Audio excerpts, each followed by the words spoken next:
Comments from prolific tech YouTuber Linus Tech Tips strongly indicate that Valve's recently announced Steam Machine won't be as aggressively priced, meaning low, as we all hoped.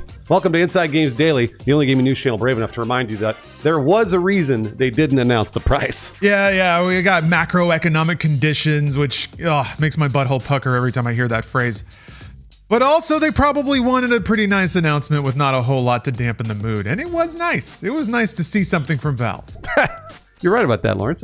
Speaking on the November 14th episode of The WAN Show, Linus Sebastian expressed extreme doubt that the Steam Machine, the console-like gaming PC announced by Valve last week, would also have a console-like lower price. Yeah, this doubt comes from a wordless exchange that Sebastian had with Valve employees at a preview event for the hardware. Sebastian kicked the story off with a clear disclaimer saying, quote, "I can't tell you what the price will be because I literally don't know." But he then described the following event. When I said, I'm disappointed that it isn't going to follow a console pricing model where it's subsidized by the fact that the manufacturer is going to be taking 30% of every game sold on it over the lifespan of this thing, because I feel that would be a more meaningful product. And they kind of asked what I meant by, well, what do you mean by console price?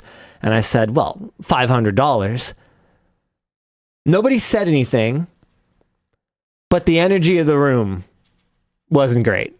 I like this because we can't treat one person's vibe check as official news, but it still offers a lot of insight into the pricing of the Steam Machine, because I love that he was standing in a room being like, $500, and everyone's like straight-faced, trying not to say anything, because they're like, there's no way this thing's gonna be $500. Yeah, a very telling pause probably followed, and just like dead silence. So we'll pick over all the possibilities about what that might mean after we hear from today's sponsor, AverMedia. We at Inside Games are partnering with AverMedia to tell you about some massive discounts they're running on their flagship capture hardware. I've been using AverMedia capture equipment for years now, so this is cool. This is awesome. If you've ever worked in AV, you'll know what a high compliment this is. AverMedia gear is reliable. Bless you, AverMedia, for doing the Lord's work. Sometimes it can just turn on and work. It's incredible. So that's why if you want to get into game capture or streaming, or if you just want to upgrade your setup to take advantage of some modern display technology, you'll want to know about this. So first up, we got the Live Gamer Ultra 2.1. This is their best HDMI 2.1 external card. It delivers 4K 144Hz HDR VRR pass-through,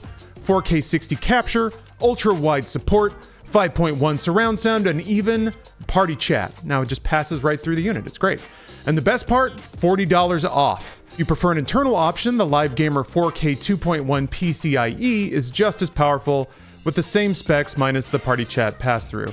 This is the upgrade I'm really excited for, to be honest. Finally, variable refresh rate plus 4K 144Hz support.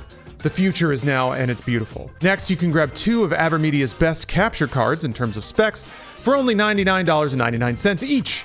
The Live Gamer Ultra S brings you 4K 60 pass-through and capture, HDR and VRR, ultra-wide 5.1 surround sound support, and even VRR recording through their software. And we love all gamers here at Inside Games, so handheld gamers can check out the Extra Go Capture Dock. This is the ultimate USB-C capture card for Steam Deck, ROG Ally, Legion Go, and even the Switch 2.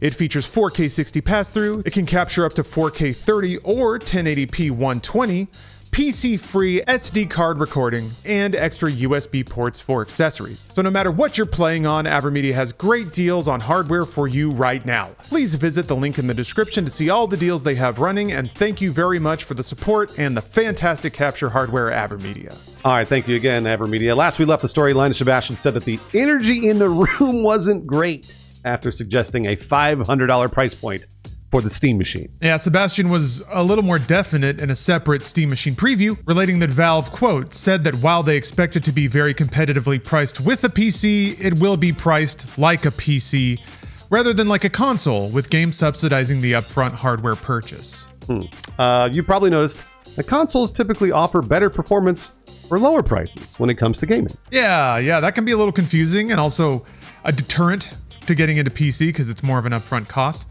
Linus mentioned one of the reasons why that is that the sales cost of the hardware is subsidized by taking a cut of all the game sales that flow through that system. Which, by the way, Valve actually does with Steam. Yeah. So, either way.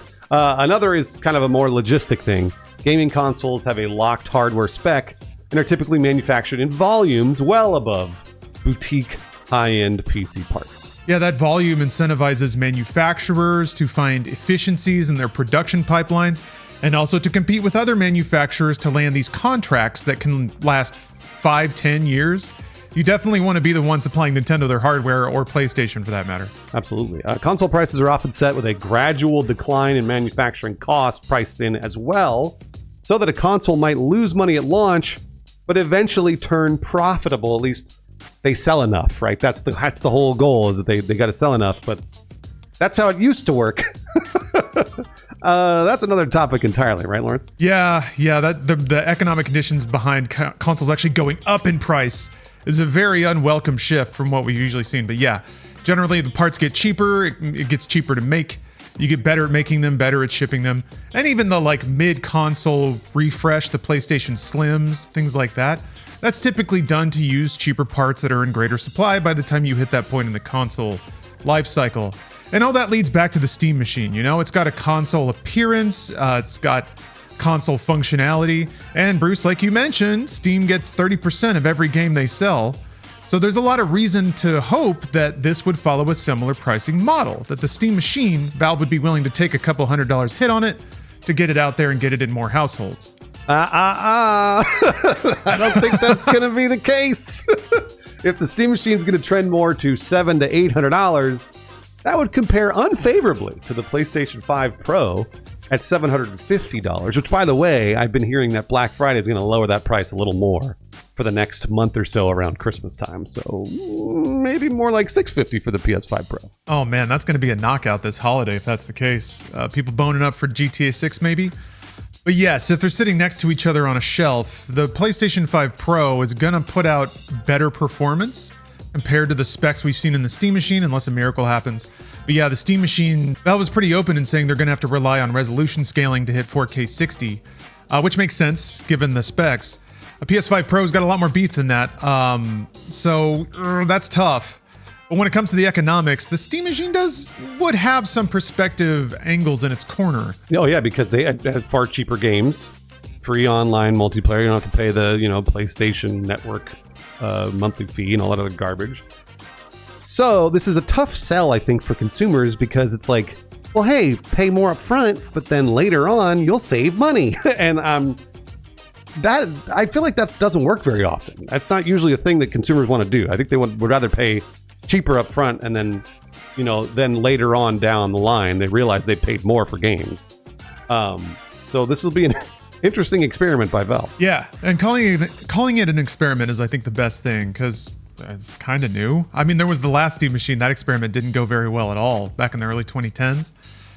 So it's tough. I can see, and to some degree, I was hopeful that the typical console markers would apply to the Steam machine. But once I started thinking about it, I was like, damn it, they kind of don't. So in terms of like the software cut, right, which is the most compelling reason, if Valve gets Steam machines into the hands of people, they'll make a Steam account and start buying games. But there's a couple of reasons that might not happen. The first is that a gut reaction says the people who are buying the Steam machines probably already have Steam accounts. They just want a way to extend it. So there's no guarantee that somebody that's already a Steam user is going to buy more games if they get a Steam machine. It's not necessarily like they are starting from fresh and will instantly start buying games when they get it, unlike something like a PlayStation or a Switch. Also, this is something Linus mentioned in one of his videos. It is a PC, so while I think PC users are used to that adding value, it cuts the other way too. It can do anything a PC can, so you could have a corporate entity order 10,000 of these things, just wipe them and repurpose them as office machines. And if Valve is out here trying to undercut gaming prices and they end up undercutting PC hardware in general, then they take these massive, massive hits selling at a loss to end users that have no intention of buying Steam games ever. They're just using it for something else. So that's an interesting perspective too. And then they would need to maintain price parity just to avoid that. And then I have another thing I can unpack about how production logistics don't seem to apply to the Steam Machine either, but I've already been rambling for a while. Bruce, I don't know. What do you think about this so far? I mean, it's like when we first talked about the Steam Machine getting announced, you and I posed different prices. You were guessing $800 and I was guessing $600. And the more stories that come out and listening to Linus talk about this, the more I'm like, oh man, this thing's going to be so much. It's going to be $800 minimum. People were guessing $1,000. My Hopium was all over the $600 to $500 range. So we're going to be real lucky if I see this thing at $600 for the base model. And I really do think, I'm going to say this again, but I'm probably going to be wrong because I'm very bad at predicting hardware sales, notoriously for the longest time. But I think if it comes out at $800, I don't think it's going to sell very well. I think if it's like $600 to $700, I think we've got probably a pretty big hit on their hands. But I don't think it's going to sell well. And what I mean by this, in the long run. So we'll have the early adopters, right, pick up the Steam Machine. You and I'm sure I'll get one relatively shortly when it first gets released at whatever price it is. But I don't think that's going to last if they price it at $800 to $1,000. So they're going to have to do a pretty deep discount to start accelerating those sales for Steam Machine. I don't necessarily know that it's going to be a runaway hit like the Steam Deck was, especially because that was released in 2022 when everybody had money, and now nobody has any money. And it's going to be way higher because of tariffs and all the other bullshit that we're dealing with with the U.S. economy and the world economy. So this is a completely different macroeconomic condition than it was in 2022. And the Steam Deck was $400, pretty cheap. This is not going to be that. Comparing to Steam Deck is a really interesting data point because it is treated as something of a phenom, but I think the last we heard, it hasn't broken 5 million in sales yet, which is still really good, and has honestly, the way that companies are reacting to it indicates that there is a hunger for devices that extend the PC ecosystem, basically. And that's great. That's great, full stop. So I don't mean to question the success of the Steam Deck, but I think that also relates to pricing and also relates to the other part of console pricing, which is volume. A Steam Deck is not pushing PS5 numbers, but it has proven volume in the market now, so that Valve can probably use that to better negotiate rates or production costs for a Steam Deck 2, which they've said they're waiting on. They've said they're waiting on technological breakthroughs. Maybe. I think if they had a product, they would sell it. I think they're waiting until the market is more advantageous to make a Steam Deck 2. But technology is one of those things, just one factor.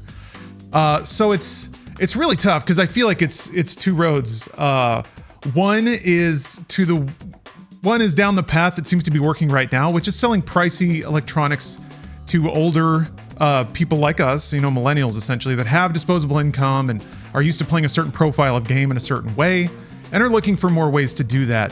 The other and more enticing one, and the one that I was hoping Valve might choose to go down here, is trying to be the hardware that breaks through to younger, more broke players that are playing free-to-play stuff. And I feel like a Steam Machine being on PC, well, these days most of those games also ship on PlayStation 5 for the same reasons, is that has become the entry-level platform, and that's where you want the free games to be. So where wins meet, shipped on PS5 and PC. So that's kind of the dual thing. So if they want to try to beat PlayStation, man, that's tough. And price seems like the only way to do it. There is still an angle there where PlayStation's charging you at least $10 a month just to play multiplayer games. So after a year or two, that's going to meet or exceed the cost differential there. But still, I think you were right, Bruce. I think at the point of sale, people aren't really thinking about that. They just think about the best price for experience trade-off. I was hoping Steam Machine would be able to put up a reasonable fight. It doesn't seem like that's going to be the case. Seems like it's just going to be another PC thing that only people who over-research and are interested in maybe diving deeper into the ocean, the gaming ocean, will look into it. Listening to you talk, I think that you probably hit the nail on the head. I think that they're just targeting millennials. I don't know that they're even targeting anybody else. Like, I'm sure that Valve, they're not like a Microsoft or a Sony. Those are trillion-dollar corporations. Sony's not trillion yet, but it will be. Those are very large corporations that are looking to sell hundreds of millions of units. Valve may not be wanting to do that at all. Valve maybe just be like, you know what? We could sell to our 3 million people that we know will buy it. And we'll sell it at $1,000. And we made a margin of whatever, $100 on the machine every time we sold it. So we made some profit. You know, like it's kind of like that shrug type of thing where they're like, we did okay. They may not be trying to break into the what is it called, the blue ocean theory, right? Of Nintendo machines, where they're looking for an entirely new market. It may not be that way. It may just be that they're just trying to target us millennials, and then they take our money and then move on. For now, it could be, yeah. If there's immediate feedback that there's a hunger in the market for that, then great, capitalism's working. The products are being made to satisfy that hunger, so somebody can build a better mousetrap and walk home with a paycheck.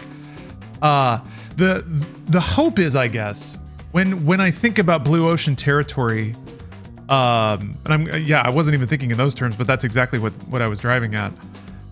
Maybe in 5 years, when there's ratty Steam machines floating around eBay for like $150, that somebody can get one in addition to a PlayStation or whatever, and start to explore that ecosystem a little bit. Maybe try to migrate over once the experience hits some level of parity in terms of performance and cost and access to games. We'll see about that. Yeah, once a Steam Deck 2 or 3 comes out, maybe that's when the market will be mature enough that some of these console benefits can start to hit the PC ecosystem. Yeah, and we might just be driven by hopium all the way around. We just want, we just want other people to experience PC gaming and gaming on Steam like we have for years, because we have always said that it's the best possible experience, and I still believe it. So maybe we're just trying to get everybody else on that same bandwagon, and Valve is not. Yeah, maybe. I mean, yeah, my only stake here is expanding the PC platform and expanding people's access to profound and inexpensive games. I think Valve has a motivation alongside that, because I think they understand with the proliferation of PC, proliferation of Steam is kind of an assumed part of it. So they stand to gain new customers. In general, Epic sometimes behaves that way too, which is nice. Just in general, promoting the platform that they run on, which is, it's Windows for most people, but Steam's doing doing their best to mix it up. But I digress. And speaking of Valve, Lawrence, we would like to present the Inside Gamers Awards to everyone that was sure Half-Life 3 was going to get announced yesterday. Who thought this? That's the craziest shit I ever heard. Despite the surefire evidence that Jeff Keighley was posting about Steam wishlists or whatever. Apparently, since he tweeted about Steam wishlists, that means Half-Life 3 is going to get announced? There was one game on it, Bruce. What could the one game be? Oh, it's got to be Half-Life. Well, it wasn't. No. But it was different, Bruce, because he added the game the day that he showed it. Okay. So he must have unwishlisted Half-Life 3 because people caught it. People caught him wishlisting the game on the Steam page that only Jeff Keighley has access to. It's the only logical explanation. I think the more logical explanation would be that he is showing that it might be at the Game Awards. We might get the Half-Life 3 announcement at the Game Awards. That's what Jeff Keighley would do. There's no way he would randomly tweet about Half-Life 3 and then they announce it on September 9th or November 19th or whatever. No way, dude. It's going to be a big deal, or Valve's going to do it on their terms. Well, you heard it here first, folks. Game Awards. Validated. Mandated. Write it in the books. Take your time off of work now. Shadow Drop, Half-Life 3. I've already been cooking up. I think if there's anything Half-Life 3 related to the Game Awards, we got to do 3 shots on the spot. Right down the row. Bang, bang, bang. Absolutely, because for Half-Life 3, obviously. Thank you very much for watching. We love gabbing about magic rocks that imagine video games for us, like the Steam Machine. And it's always better to do that with companies, so we really appreciate you guys sticking with us on the Black Ops Flops week.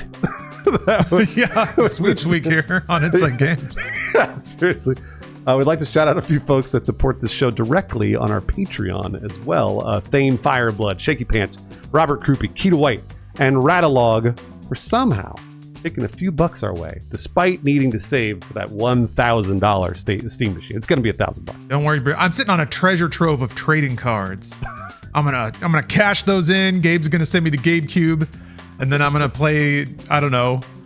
I'll play Prey on it for 20 minutes before putting it away forever.